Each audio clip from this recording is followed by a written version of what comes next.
Indy 500 coverage is brought to you by the members of the DL 500 Club. Click the link in the description, join today, and get exclusive content.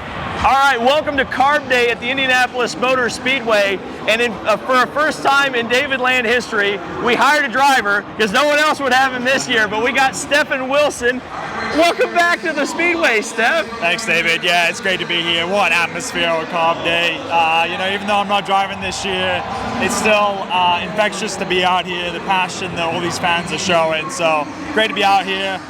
A little bit bittersweet, but I'm already working. I want to be back here next year. Well, I guarantee you the comments section is going to be extremely positive with you because, I mean, I've seen, I'll tell you, 365 days of comments on my videos. We're asking a lot of the time, what's Steph doing? What's he doing? When's he coming back? So the people are behind you, brother. Don't worry about it. You will be back. I appreciate that, David. Appreciate the support. Hey, you know, we're supporting Steph. We hired him for this thing. I think I owe him dinner or something at this point. It was a beer. The kind of beer I think it was. Oh, yeah, it's a beer on Carb. This is the drunkest day in IndyCar history. And in fact, I think you're more sober in this interview than the last time we did one. If I remember correctly, those pain pills are a hell of a thing. Oh, that's right. Yeah, that's right. Yeah, no, I had some painkillers last time I was at the MS Speedway, but fortunately, those are out of my system, fully healed. I'm ready to be back in the car, and it's I think Carb Day is the most NASCAR day of IndyCar. Yes. Everyone that comes out on Carb Day. I don't know. Wait till the last 5 laps, and we got it. Typically, the guys that come out on NASCAR for the Brickyard as well. And it's such a great atmosphere. So. Well, I would hope your back is good because I keep slapping you on it. I know, right?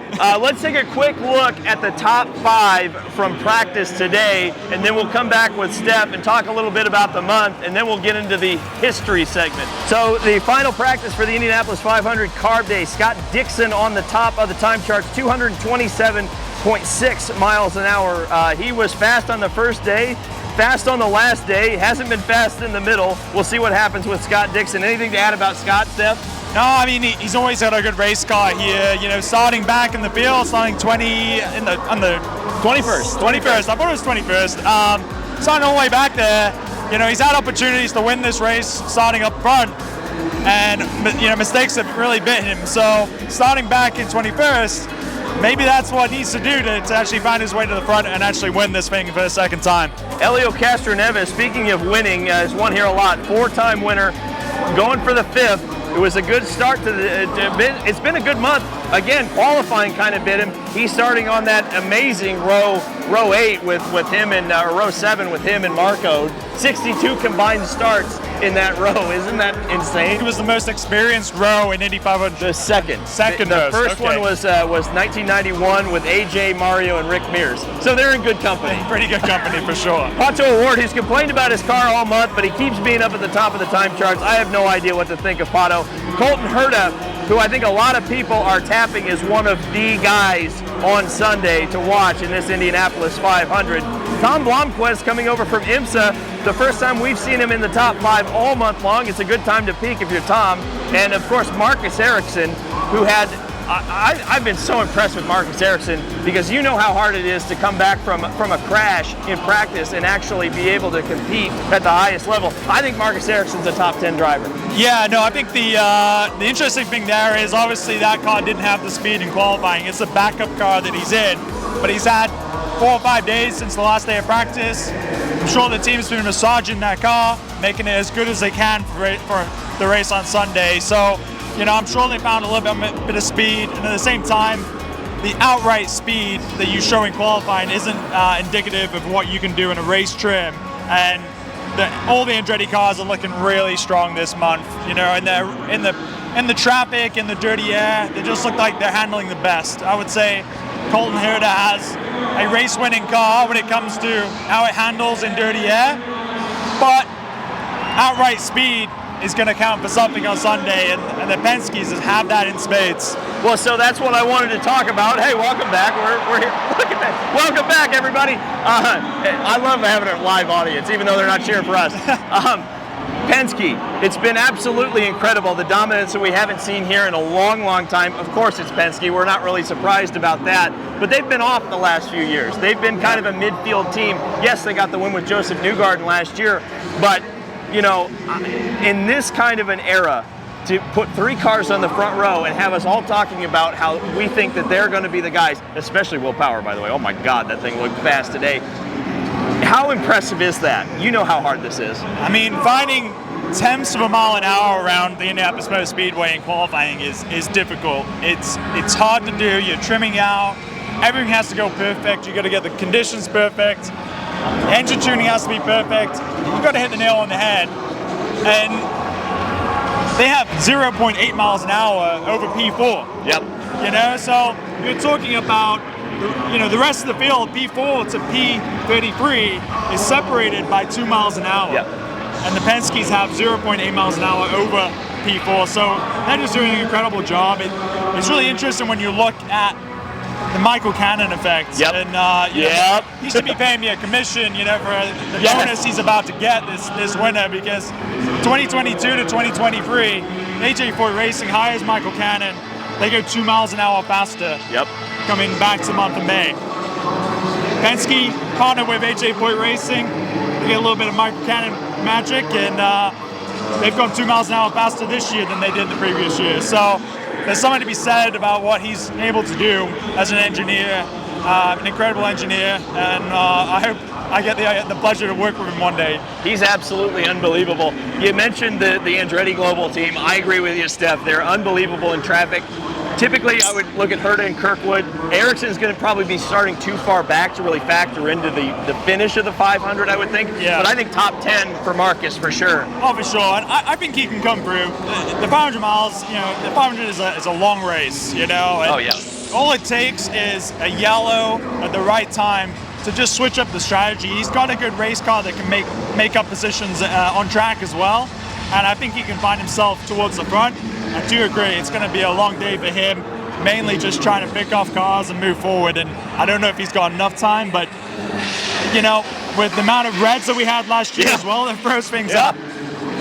I don't count him out just yet, but, you know, I think Colton starting where he is starting with the car he has, probably has the best shot from the Andretti Autosport camp, in my opinion. Just seeing him on track, he looks so hooked up. He's able to follow, able to get closer to cars than most others that I've seen. And I picked him from day one. I'm like, that looks like a good car. You got to roll off the trailer here in good shape, and he's certainly done that. But I think the thing that strikes me is it might not matter so much how good your car is in dirty air and in traffic once you get up into those top 3 or 4 positions, right? It looks great on practice day when you're 10 cars deep. That's always a good sign. Yep. But at the end of the day, when we get down to the race, there's going to be those guys. The running order is going to be very similar, hopefully, for a lot of those guys throughout the whole race. So if you're Penske, you might not care if your car is really good 15 cars back, because you're hoping you don't find your way back there. You're hoping to stay in the first couple of rows, and they've got the speed. So I just think it's going to be hard for Colton. He's going to have to carry a bit more downforce, starting where he's starting, to get up to the front. But when he gets there, can he challenge? Can he have the speed to really challenge the Penske's? The stat on Marcus Ericsson that works against him is the farthest back a winner has ever started is 28th. He starts 32nd, of course. So we'll see on that. But hey, it might be good betting odds, honestly. You know, I'm betting. All right, so that's some betting advice from Stefan Wilson. A couple of other teams I think are really strong, looking really strong, are Arrow McLaren. Obviously, you got Kyle Larson, you got Alexander Rossi, Pato O'Ward. Callum Ilott, who I think is the absolute sleeper, has just been sitting around very, very quiet, but he's got as good of a car as any of those drivers on that team. Meyer Shank Racing as well. While I don't think Tom Blomqvist is necessarily going to be the guy who's challenging, Felix is the fastest Honda in the field. Elio knows how to get to the front here. Those two teams, I think, are the ones to really watch. If it's not Penske or Andretti, are there any other drivers or cars in this field that you think have a chance of winning this thing? Yeah, I mean, I want to really shout out Rossi. I know you already mentioned him, but I think he's just looked really racy all month, and, you know, it's the angry Alexander Rossi that we all like seeing. We love that. And he looks aggressive out there, so I think he's going to be starring on Sunday for sure. Hunter Ray, I think, has a really good car underneath him. The Drive Reinbold crew, Cusick Motorsports crew, really do a good job in pit stops, so they're always going to put themselves in contention with that. So I think probably, and then also Agustin Canapino. Yes. I mean, it's really worth mentioning him. Yes. Agustin and Juncos have really starred as the month has come on. They arguably should have been on the best 12. Oh, absolutely. Oh, my God, he turned into Rick Mears for 2 laps. Yeah. So, if they don't make any mistakes, I think he'll have a good race on Sunday too. So, one of the things that we've seen, the race really becomes a strategy race, more so than in previous years. Even when you started racing, it was a lot more flat out. Yeah. Now we see guys lifting at the start-finish line, trying to make a fuel number. Last year, tires were a big issue. We're not expecting that quite as much this year. But what do you expect this race to look like? Because the way I look at it, with the way this car races, you've got the top 3 that can pass each other. Well, if the Team Penske is the first 3, they can totally control this race. So what is this race going to look like, and how can you get ahead of those guys? Can you beat them on pure pace, or is it totally strategy to get up and challenge? As you mentioned, with Penske having 3 cars in the front, they're going to try and seize control of this race, try and pace themselves. You don't want to be leading necessarily from the get-go, because you're going to be burning more fuel. You're going to be hurting your strategy come the end of the race. So I expect that the Penskes are going to try and control the start, but I expect Rossi's going to try and mix that up straight away and try and upset that party. I think as we get towards the end of the race, the previous couple of years have really changed the outlook. Before you were looking at when can I make my last pit stop and make it home. That's all out the window, in my opinion, because anytime we get a yellow now towards the end of the race, they're going to go red. Yep. And so that defeats that whole strategy of I'm going to pit here, trying to make it to the end. And in my opinion, it really kind of pushes everyone to how late can I make that last pit stop? Because you want to have the freshest tires possible at the end of the race. So if there is a red flag, you can make advantage on one of those restarts. So I think what Pato did last year, pitting late for that last stop, that I would imagine a lot of strategists are looking at that going, we're migrating towards that.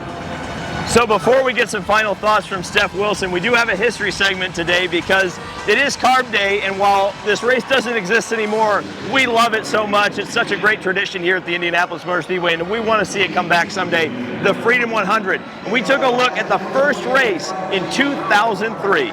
2024 would have marked the 22nd anniversary of the Freedom 100, so what better way to celebrate this legendary lost event of the Speedway than to revisit the first ever running in 2003. After 2001, CART was beginning to struggle financially, and the decision was made to completely axe their version of the Indy Lights series. In 2002, the Indy Racing League reformed Indy Lights into the Infinity Pro Series, exchanging the previously used Lola chassis for a new Dallara and 3.5-liter V8 Infinity Q45 engine, developed by Tom Walkinshaw Racing of Le Mans fame. Immediately, talks began to bring the series to the Indianapolis Motor Speedway to fill an otherwise slow part of the month of May. Instead of the traditional Carb Day slot we grew accustomed to in the late 2000s, the first 2 years of the Freedom 100 were held on qualifying weekend. Though the series itself struggled to attract drivers in its early years, the Freedom 100 brought out a solid field of 19 cars, featuring series regulars and future 500 starters: Ed Carpenter, Mark Taylor, Ari Lyondike Jr.,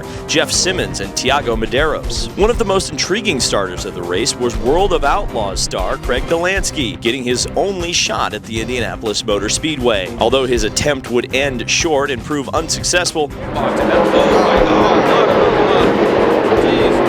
it was the first time the Freedom 100 would prove an opportunity to give local short-track racers their shot to prove themselves in the month of May. Ed Carpenter would start his time at the Speedway strong, winning pole for A.J. Foyt in the number 14 Delphi livery, an exact replica of the livery you would have seen Scott Sharp race on Sunday. The race would start off to a rocky beginning with a huge crash on lap 1 in turn 3. Just laps after going back to green, Craig Delansky would crash all by himself in turn 2, just as rain came in, suspending the event to the next day with just 10 laps in the books. The resumption of the race would go much smoother with Ed Carpenter dominating, overshadowing an amazing battle by Mark Taylor, Corey Witherill, and Jeff Simmons. Ed Carpenter would cruise to victory, sweeping the event, with former 500 starter Witherill claiming second, Taylor third, and Simmons fourth. So Steph, you were a participant in the Freedom 100. You know, what was it like to participate in that race in the heyday? Because there's nothing better than sitting up in E Penthouse on Carb Day and watching some Indy Next cars absolutely go wheel to wheel for 40 laps. It was pure madness, you know. I was racing against Joseph Newgarden and Brian Clausen, and you know, it was a year where it rained a lot of the first day leading up, so the tire wear was through the roof. So I spent the whole race just saving tires, conserving for the finish. Unfortunately, there was a crash. It went yellow. That was Anders, wasn't it? It was a good buddy Anders Crone. Sorry, Anders. You know, and we didn't get to finish. We didn't get to fight to the end, but it's such an incredible race. I've spotted for two drivers that have won in the Freedom 100. Gabby Chavez and Peter Dempsey back to back. Two-time winner. I found myself on the back as a good spotter.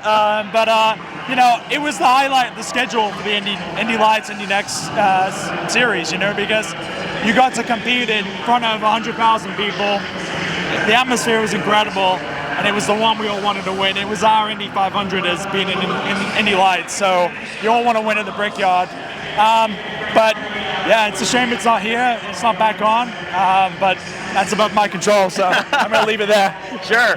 So we heard some of your thoughts on the Indianapolis 500. I'm not going to give my official pick until tomorrow, but since this is your platform today, Steph Wilson, who do you think is going to be drinking the milk right down here in about 48 hours, hopefully 48 hours time? Yeah, you say that. Man, it's really tough. It's tough to pick because every part of me wants to pick Penske. Yep. All three of them looked really good. I think Scott has obviously got the pace. He's got the speed. Joseph seems like he may be one of the weaker ones, at least on speed. Yes. 32nd on the speed charts today. Yeah, so that's a surprise. But I feel like Will is always very aggressive and uses his tires more quicker during a stint. So I kind of, part of me wants to go with Newgarden to do it back-to-back because I feel like he's got the experience from last year. Yes. It's going to pay dividends come the final few laps of the race. He's clearly got the speed. He's in a Penske. And so I feel like he's the all-rounder, yes. You know, where I think, you know, McLaughlin's got the speed, but does he have that experience of, you know, finishing the race and battling for the lead when it comes to the finish? He doesn't have that yet. Will has that, but I just think he's too aggressive on the tires. He uses the tires up quicker in a stint. I've been behind him, racing him in 21, and he was aggressive on the start, went by me.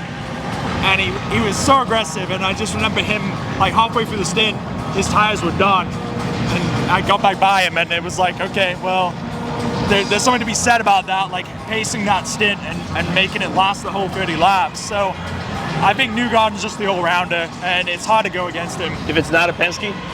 Colton Herta. Okay, there you go. That's Stefan Wilson. Freaking awesome conversation, my friend. That was awesome. We'll hopefully be seeing him in the 109th Indianapolis 500. I know he's hard at work at that.